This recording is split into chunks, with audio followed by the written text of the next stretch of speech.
할렐루야. 점심 식사 맛있게 하셨습니까? 항상 하나님의 평안과 기쁨을 누리는 우리 귀한 복된 성도 모두가 되실 수 있기를 주님의 이름으로 축복합니다. 여러분, 오늘 말씀에서는 예수님께서 서기관들과 바리새인들이 받아야 할 책망에 대해서 우리에게 말씀해 주고 계십니다. 여러분, 지난번에 여러 번 말씀드린 것처럼 바리새라는 말은, 바리새파는 이제 바리새에 속하는 이 모임, 이 공동체라는 뜻입니다. 이 바리새란 말은 구별되었다라는 뜻입니다. 그러니까 자기들이 하나님의 말씀으로 거룩함으로 구별된 자들, 그러한 모임이 바로 바리새파 사람들입니다. 이들은 당시에 율법을 더 열심히 따르고 하나님의 말씀을 온전히 실천하고자 그렇게 노력했던 신앙 운동에서 시작된 그러한 모임이었습니다. 그러니까 처음부터 모임으로 우리는 바리새파다 이렇게 시작한 게 아니라 우리가 회복되고 다시금 기안에서 점점 쇠퇴해져가는 이 신앙에서 하나님의 말씀을 버리는 게 아니라 점점 하나님 말씀을 잊어버려가는 이 백성들에게 하나님의 말씀을 다시금 일깨우고 경건의 삶으로 살아가도록 그들을 권면하기 위해서 시작한 운동이 바로 이 바리새파 운동이었다는 겁니다. 근데 처음에는 이 신앙 회복으로 운동으로 시작했다가 이것이 경건주의자들의 모임으로 바뀌게 되었습니다. 여기서 함께 나오는 서기관들도 마찬가지입니다. 사실 서기관들은 율법을 배우고 연구하고 또한 율법을 가르치는 사람들을 말하는데, 이 율법이 바리새 사람들과 연결되기 때문에 이 바리새 사람들 안에서 이 서기관들이 나오게 되었습니다.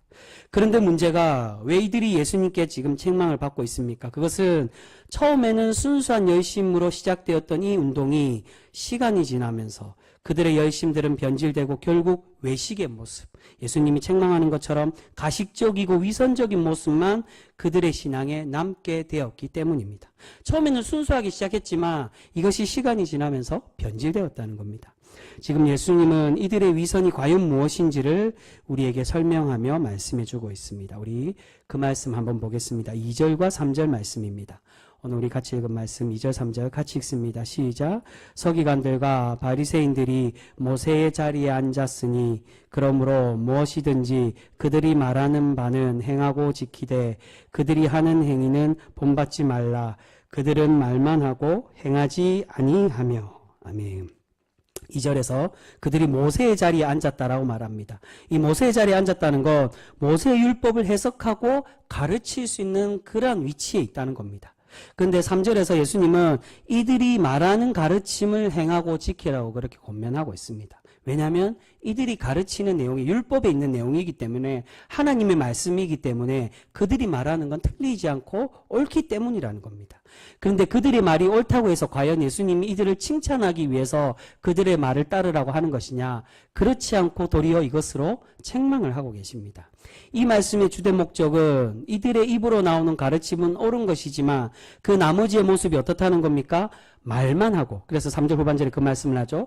말만 하고 행하지 않는 그러한 가식적인 사람들이라는 겁니다. 자신들이 모세와 같이 율법을 가르칠 자격이 있다라고 말하지만 말만 앞세고 입술만 그렇게 이야기하고 행동하지 않는 위선자들의 모습을 이 서기관들과 바리새인들이 가지고 있었습니다. 이러한 위선의 모습은 이어서 나오는 말씀에서도 마찬가지입니다. 4절 말씀도 우리 같이 읽겠습니다. 4절 말씀 같이 읽습니다. 시작. 또 무거운 짐을 묶어 사람의 어깨에 지우되 자기는 이것을 한 손가락으로도 움직이려 하지 아니하며. 아멘. 무거운 짐을 다른 사람들 어깨에 묶어서 지우게 한다는 겁니다. 여러분, 이 말씀이 어디에 말씀과 많이 닮아 있습니까? 예수님의 멍에와 사실은 관련되어 있다는 겁니다. 11장에 보시면 예수님께서 말씀해 주시는 예수님의 멍에에 대한 교훈의 말씀이 마태복음 11장에 나옵니다. 그 말씀에서 예수님은 어떻게 말씀하십니까? 수고하고 무거운 짐진 자들아 다 내게로 오라. 내가 너희를 쉬게 하겠다라고. 왜냐하면 나의 멍에는 가볍기 때문이다. 그래서 나의 멍에를 매라고 말씀하십니다. 근데 어떻게 해서 예수님의 멍에가 가볍게 됩니까? 원래는 멍에는 무겁고 또한 힘들고 고난의 상징인데 왜 가볍습니까? 그때 11장의 말씀으로 설교 드리면서 설명해 드린 것처럼 예수님께서 어떻게 하시기 때문에요? 친히 우리를 위해 지고 계시기 때문입니다. 그 말씀의 반대가 바로 오늘 이 바리새인들과 이 서기관들의 위선에서 나옵니다. 오늘 위선의 사람들은 어떻게 한다는 겁니까? 계속 율법으로는 사람들의 어깨를 무겁게 하고 과중한 짐을 지게 하는데 자신들은 어떻게 합니까? 그것을 덜어주거나 도와주지는 않고 손가락 하나 까딱하지 않고 움직이지 않는 그러한 입만 그들을 정죄하고 율법으로 짐만 지우고 있었다는 겁니다. 이들은 앞의 말씀처럼 자신들은 말만 하고 행동은 하지 않으면서 다른 사람들에게는 율법을 더 과중하게 지우게 하는 사람들로서 남을 판단하고 율법으로 정죄를 하고 있었습니다. 예수님은 바로 이 말씀으로부터 이들과 예수님의 차이를 설명하고 있는 것입니다. 그러니까 그들은 짐을 지우는 자다. 그러나 하나님의 진리의 말씀, 진리의 참된 가르침에 하나님의 그런 경건의 사람은 어떠한 사람이라는 겁니까? 그들의 외식적이고 가식적인 삶의 가르침이 아니라 예수님이 말씀하는 것처럼 참된 우리의 해방과 구원과 자유의 은혜를 주는 그런 가르침을 너희가 따르며 그렇게 살아가야 됨을 우리에게 말씀해 주고 있다는 겁니다. 5절에서도 말씀합니다. 우리 5절 말씀도 같이 읽습니다. 5절 말씀 같이 읽습니다. 시작. 그들의 모든 행위를 사람에게 보이고자 하니 곧 그 경문띠를 넓게 하며 옷수를 길게 하고. 가식된 경건에 대해서 다시금 거론하십니다. 이 경문과 옷술에 대해서는 전에 다른 말씀에 대해서 한번 말씀드렸어요. 경문을 어디에 단다고 말씀드렸습니까?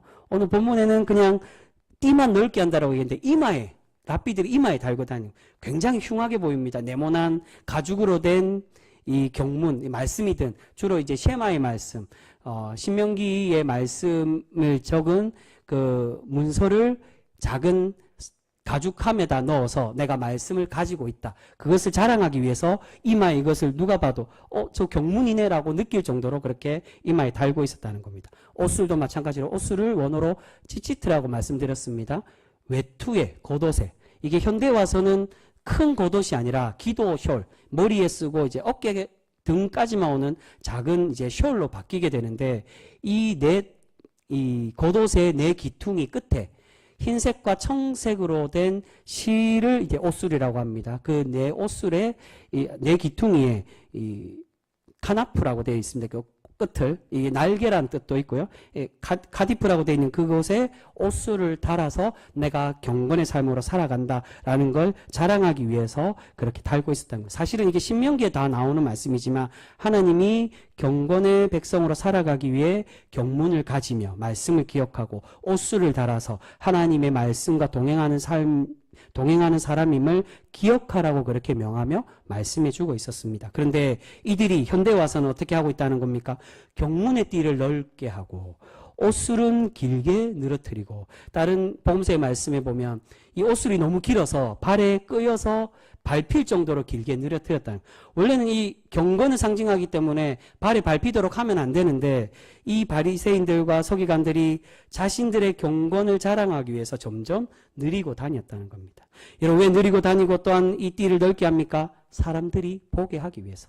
내가 이만큼 경건하다고 이만큼 말씀을 가까이 하고 함께하고 하나님의 말씀으로 구별된 그런 바리새파라고 구별된 사람이라고 그렇게 자랑하기 위한 목적으로 내가 경문의 띠를 띠고 있다라고 경문을 이마에 달고 있다라고 멀리 있는 사람들도 알게 하고 옷술을 늘어뜨리고 그것이 발에 끌리게 해서 모든 사람들이 볼 수 있도록 그렇게 자랑하기 위한 목적으로 이렇게 행동하고 있었다는 겁니다. 여러분 이들은 정말 말씀을 지키고 행하는 것에는 관심이 없고 사람들이 보기에 내가 말씀을 지키는 사람이라고 겉으로만 나타내 보이고 싶어 했다는 것입니다. 그래서 예수님은 이들을 외식하는 자들, 위선자라고 그렇게 책망하시며 말씀하고 있습니다. 그리고 이어서 예수님은 세 가지 직분에 대해서 거론하시며 그렇게 말씀합니다. 그 세 가지 직분에 대한 말씀 6절에서 10절까지 말씀 우리 6절에서 10절까지 말씀 우리 조금 길지만 같이 읽겠습니다. 같이 읽습니다. 시작. 잔치의 윗자리와 해당의 높은 자리와 시장에서 문안받는 것과 사람에게 랍비라 칭함을 받는 것을 좋아하느니라. 그러나 너희는 랍비라 칭함을 받지 말라. 너희 선생은 하나요. 너희는 다 형제니라. 땅에 있는 자를 아버지라 하지 말라. 너희의 아버지는 한 분이시니 곧 하늘에 계신 이시니라. 또한 지도자라 칭함을 받지 말라. 너희의 지도자는 한 분이시니 곧 그리스도시니라. 아멘. 여러분 여기서 나오는 세 직분이 무엇입니까? 랍비와 아버지와 지도자라고 부르지 말라라고 예수님은 당부하고 있습니다. 여러분, 지금 예수님께서 이 세 직분을 누구에게 하지 말라라고 말씀합니까? 이 말을 듣는 당사자들이 아니라 지금 이 자리에 누구에게 하는 말입니까? 서기관들과 바리새인들, 이 랍비라고 부를 수 있는 이 사람들에게 그렇게 부르지 말라는 겁니다.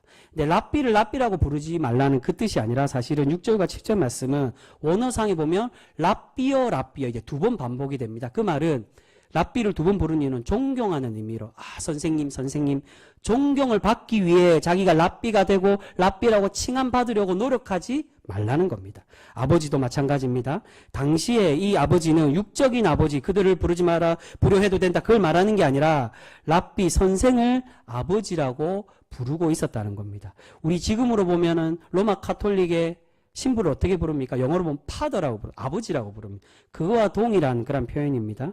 그리고 10절에 나오는 지도자는 원어상의 선생, 주인 또는 인도자라는 뜻으로 사용되고 있습니다. 그러니까 지금 예수님은 우리가 진정으로 선생님으로 존경하고 아버지라고 부르며 하늘 아버지라고 부르며 참 주인으로 불려야 되는 존재는 외적인 이러한 가식적인 그런 하나님의 말씀을 겉으로만 가르치는 이러한 서기관들과 바리새인들, 이러한 랍비들이 아니라 오직 하나님 한 분이시며 우리의 구주이신 예수님께만 그렇게 우리가 고백하며 그들을 따르며 살아가야 됨을 우리에게 말씀해 주고 있다는 겁니다. 여러분, 사실 지금 이들의 외식에 대한 가르침은 지금 예수님과 함께 있는 제자들에게 교훈해 주는 말씀이라고 할 수가 있습니다. 그러니까 이들을 책망하기 위한 목적이 아니라 이들을 책망하시며 누구에게 깨달으라는 겁니까? 예수님을 따르고 있는 제자들이 이것을 보고 따르라는 겁니다. 왜 그럴까요? 왜 제자들이 예수님과 따르고 있는데 왜 너희들은 이것을 주의하라고 말씀할까요? 그 이유는 앞에서 말씀드린 것처럼 서기관들과 바리새인들이 처음에는 순수하게 시작을 했습니다.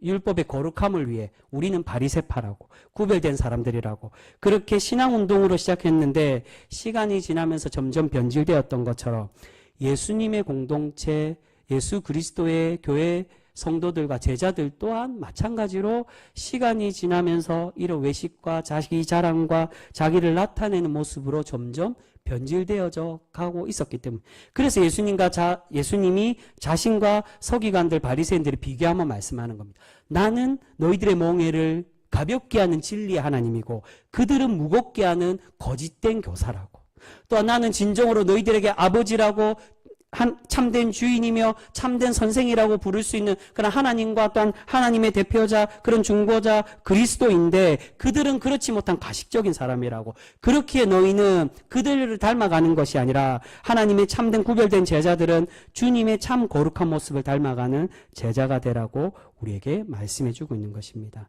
당시에 유대교의 서기관들과 바리새인들이 처음에 순수함을 잃고 변질되고 외식적인 모습을 보이고 있던 것처럼 그리스도교 공동체의 제자들도 이런 외식을 가지고 있는 이들이 많이 생기기 시작했습니다. 예수님의 제자인 너희들도 이들의 교만과 가식을 따르지 말고 오직 하나님 앞에서 겸손히 하나님의 말씀에 순종하는 신앙인이 되기를 바라시며 예수님은 오늘 이 말씀을 통해 우리에게 권면을 해주고 있는 것입니다. 여러분, 서기관들과 바리새인들은 항상 현 시대의 목회자들과 직분자들로 많이 설명하는 경우들이 있습니다. 당시의 신앙의 순수함을 잃어버리고 가식적인 신앙생활하던 이들과 같이 지금의 교회의 직분자들 가운데 말씀의 정신은 잃어버리고 사람들에게 잘 보이기 위해서 거룩한치 않은 이들이 많이 생기게 된다는 것입니다.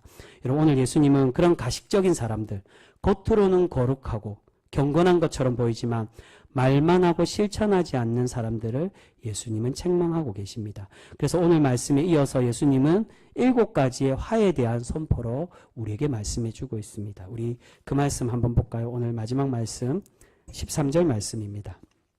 13절 말씀, 이 화선포의 7가지 화선포의 시작의 말씀입니다. 13절 같이 읽습니다. 시작. 화 있을진저 외식하는 서기관들과 바리새인들이여, 너희는 천국문을 사람들 앞에서 닫고 너희도 들어가지 않고 들어가려 하는 자도 들어가지 못하게 하는도다. 자신들만 신앙에 하나님의 구원에 탈락되는 게 아니라 다른 이들도 하나님의 구원을 받지 못하도록 그렇게 방해하고 참 경건치 못하는 그러한 신앙의 모습으로 이들이 살아가고 있음을 예수님은 말씀하고 있습니다. 그래서 오늘 말씀에 이어서 말씀한 예수님의 7가지 화에 대한 선포를 하시는데, 결국 이렇게 이 7가지 화에 대한 선포는 위선적이고, 이 13절에 말씀하는 것처럼 위선적이고 교만한 이들은 하나님의 진노가 있기에 너희들은 깨닫고 그들을 따르지 않으며 그들의 모습을 닮지 않는 주님의 참된 구별된 제자로 살아가라고 우리에게 말씀해 주고 있는 거죠. 그래서 오늘 이 7가지의 화선포의 말씀 보면 너희는 책망받을 것이니 돌아오라, 그 말씀이 없습니다. 왜냐하면 앞으로 너희들이 이렇게 살면은 심판이 있을 거야, 그게 아니라 심판의 결정론으로 말씀하는 겁니다.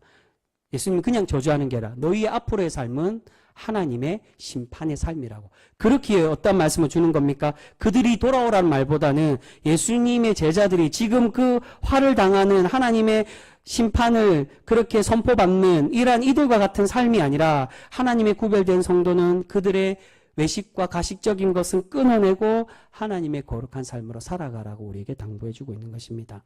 사랑하는 성도 여러분, 신앙생활은 누구에게 잘 보이기 위해서 하는 것이 결코 아닙니다. 신앙생활의 가장 중요한 핵심은 바로 하나님과의 관계에 있다라고 그렇게 우리에게 말씀합니다. 오전에 말씀드린 다윗과 하나님의 관계도 바로 그것을 말합니다. 어느 장소에 있냐, 무엇을 가지고 있냐, 얼마나 풍요로운 곳에 있냐, 그게 중요한 게 아니라 우리의 주인 되신 분이 누구며 우리가 누구를 바라보며 살아가는가, 누가 우리와 함께하냐에 따라 우리의 인생의 결과가 달라지고 결정된다는 겁니다. 우리는 누구보다도 하나님께 잘 보이고 하나님을 기쁘시게 하는 그러한 신앙인이 되어야 합니다.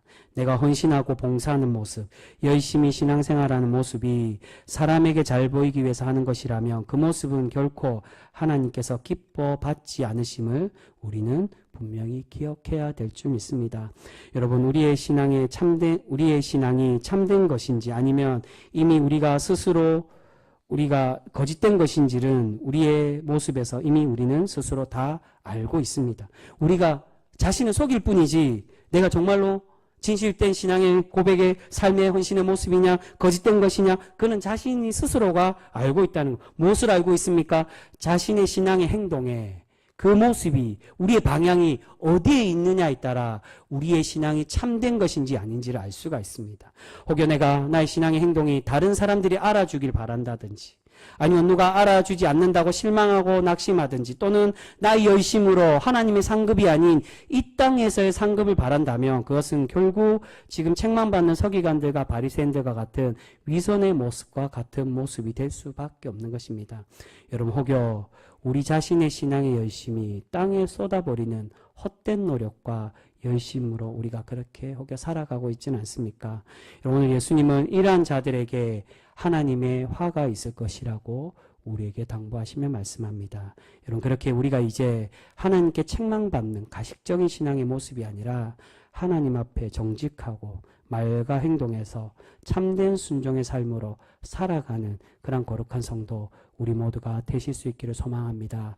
여러분, 이 7가지 화 선포에 보시면 핵심이 사실은 23절 말씀입니다. 23절에 어떻게 말씀합니까?